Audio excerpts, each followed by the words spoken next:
Before we start, was it just me, or did anybody else watching the game on TV think that Jamie Carragher, who was doing the co-commentary, was disappointed that Arsenal weren't winning? It might have just been me. Let me know if it was. I would have been overly sort of suspicious about it. But he seemed to be cross that Arsenal weren't winning, that Arsenal weren't getting back into it. And I know there's this bias, this big bias towards the bigger clubs and whatnot. But still, I couldn't quite understand why he would be doing it. Alan Smith, I would understand it. Alan Smith, former Arsenal player, I would get it. And anyone, Kevin Campbell was sometimes on the telly, I would absolutely get it. But Jamie Carragher, who played for Liverpool, grew up an Everton fan, I didn't quite understand why he wouldn't want Arsenal to get a bloody nose, but definitely biased. Well, I say not definitely, I think it sounded like quite biased commentary. Actually, just before I get into it, and I don't care. I don't care how much Sky or anyone else cover West Ham. I just don't really care. But you sometimes notice it. And in the interview, there was an interview afterwards where I think they went straight. Actually, no, they went straight to the Man United game. Then afterwards, it was Roy Keane and Jimmy Floyd Hasselbank. I think the guy's name was Dave Jones. They were stood around the pitch. Talking about the game. They eventually got to West Ham game. All they did was talk about Arsenal. And then Dave Jones, he went like this. He clearly got something in his ear. I don't mean like a fly or a caterpillar. I mean somebody, he had an earpiece in his ear. Clearly, somebody in his ear said, "Mate, you better mention West Ham, mate." And he said, and I think probably it's just worth saying that while we're talking about Arsenal, that might be a huge point for West Ham. And that was it. Everything else was about how it would impact the title race. I get it, but it was, that's why. I mean, I think it's a good platform to watch Sky, maybe if you're following one of the top teams. But I mean, it's not just West Ham. It'll be any club of comparable size to West Ham. You're just not getting the exposure on there, or even part of the discussion from the pundits. Hey, there you go. Anyway, I wanted to talk about Declan Rice and Declan Rice's move to Arsenal, which I think he's probably sealed the deal now. A lot has been made about some pictures that emerged from the tunnel afterwards, and I don't have a problem with this at all. He got a Martin Odegaard shirt, and he apparently chased him down. I've seen the still pictures, I haven't seen the footage itself, and got him to sign it. Said, "Here, mate, can you sign my shirt?" A lot's been made of it. A lot of it by the media, but rather than West Ham fans. We say, I don't have a problem with it at all. I think because he's been linked with Arsenal, I think what you do is you get, it becomes a story. But we don't get that footage from everything else. Who's to say he doesn't chase down Kevin De Bruyne and say, "Oh, excuse me, can you sign this shirt?" When we played Liverpool, asked Mo Salah to sign the shirt. I've seen interviews with him before. I think I saw an interview with him and Yaya Toure, and Declan Rice had a Yaya Toure shirt, and he said, "Oh, you can sign my shirt." I think he collects shirts. I think it's a non-story. Do I think he wants to sign Arsenal? Yes. I think probably the bigger story was the cuddle with Mikel Arteta afterwards, which, again, I don't have a massive problem with, aside from the fact, why would anyone, aside from Mrs. Arteta, want to cuddle Mikel Arteta? He's bloody horrible, isn't he? He's a meanie. I think he's a meanie. I don't like him, as you probably know if you watch the channel regularly. He is the Diego Simeone of the Premier League, isn't he? Really. It's something else. I can't help myself but watch him on the touchline, which I guess proves entertainment value, but I don't think he's trying to be entertaining. Anyway, they had an embrace and a hug afterwards. I don't care. I just don't care. I don't even care if Declan goes to Arsenal now. I'd rather he didn't. I'd rather he stayed at West Ham. But if he's going to go somewhere, whatever. I don't care. What I do care about is how he played against Arsenal. And I think fair play to him. That guy can leave West Ham with his head held high. With his head held high. I really do think so. It would have been not easy, but that's clearly the club he's going to join. Now, this is allegedly and rumours and all the things I've got to say. I don't know this to be a fact, but I have certainly read that Declan Rice has agreed to go to Arsenal. So between the player and the club, the agreement is there. What there isn't is the agreement between club and club. So Arsenal and West Ham West Ham will tell you they haven't even had an offer. For the whole time Declan Rice has been at West Ham, they haven't had an offer. I don't necessarily believe that either. I don't believe a lot of stuff, as you can tell. However, I can sort of see this part of the story, that Declan Rice would like to go to Arsenal. That makes sense. I think if you're Declan Rice, Chelsea appear to be a bit of a basket case at the moment, truth be known. I know Declan's family support Chelsea, and he was at their academy, and his best mate plays for Chelsea. But I think it's a risk to go to Chelsea. I think Arsenal's more of a sure thing, if you like, to go there. Lives in London. He's on the outskirts of London. Lives not far from here, Declan, funny enough. But he's that sort of makes more sense.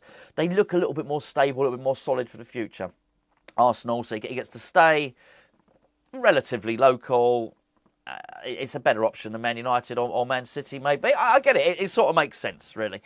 So I can understand why the deal might have been done there. I can understand why it might be an exciting proposition for Declan to go and play under Mikel Arteta. He doesn't annoy everyone. He just, I think if you're one of his players, he's probably fiercely loyal and a great guy to play football for. I think if you're an opposition fan or an opposition player, or Luke Shaw, he's probably not a great guy. But I can understand the allure to Declan Rice of going to sign and play for Arsenal. Absolutely get it.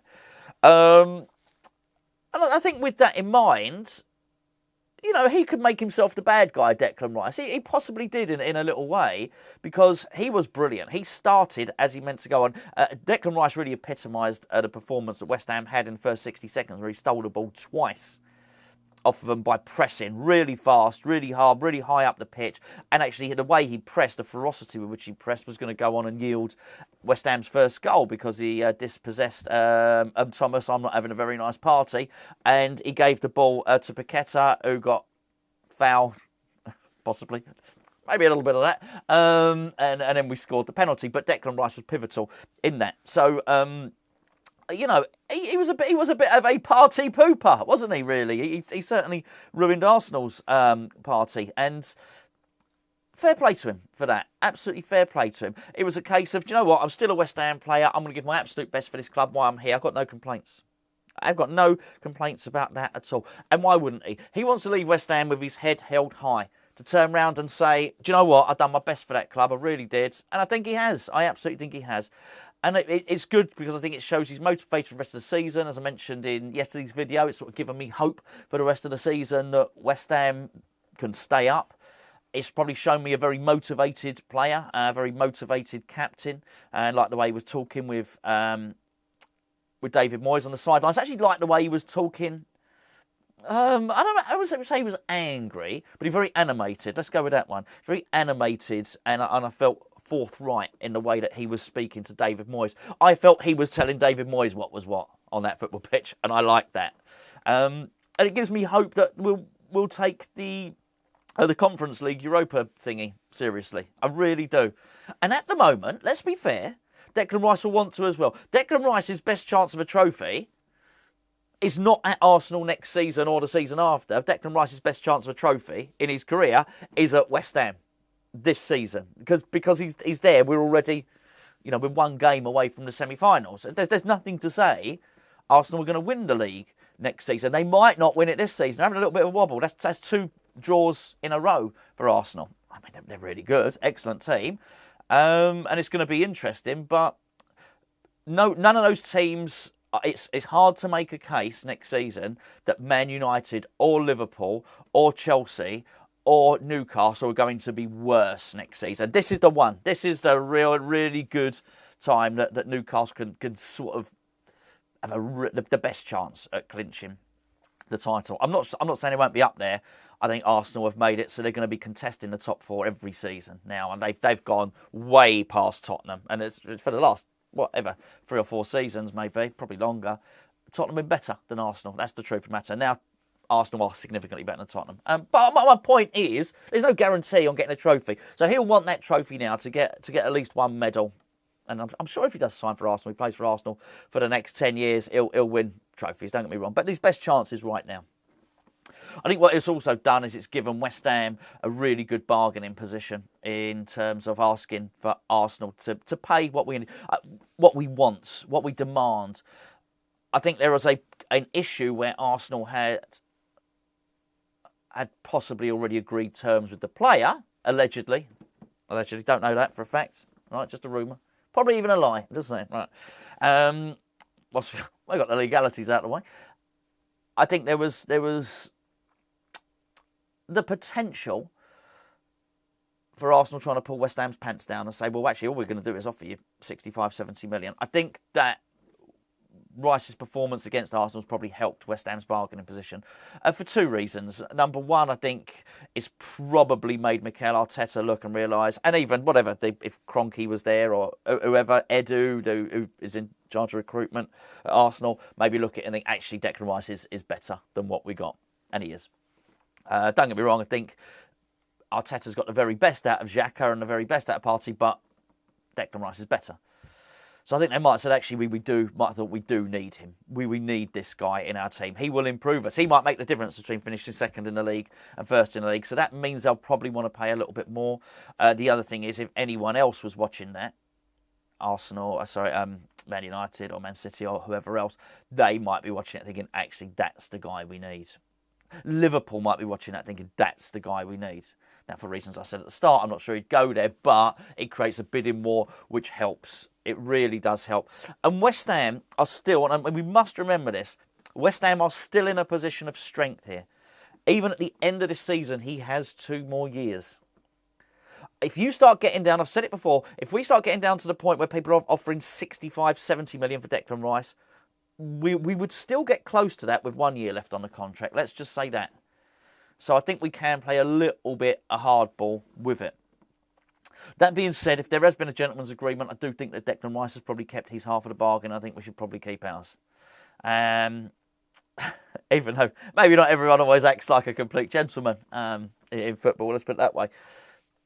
I think he's done his bit. I really do. I think he's been committed to the cause, and I think that performance against Arsenal that we saw yesterday will go as far as anything else into seeing us home, seeing us through, seeing us safe in the league. The Nottingham Forest game sort of went our way, although they were a little bit plucky and had a little go, and maybe you thought Man United were going to win by more. Was still a loss, and there still looks like a little bit of daylight between some of those teams and West Ham now, particularly Southampton and particularly Leicester and West Ham, which is good. And I think Declan Rice's performance has gone a long way to doing that. So I just looked to that Arsenal thing, looked to the way we played, looked to the way Declan Rice played, and I thought, you know what, I think possibly right now he probably has rubber stamped his move to Arsenal. He's probably increased the value of the transfer. And you know what?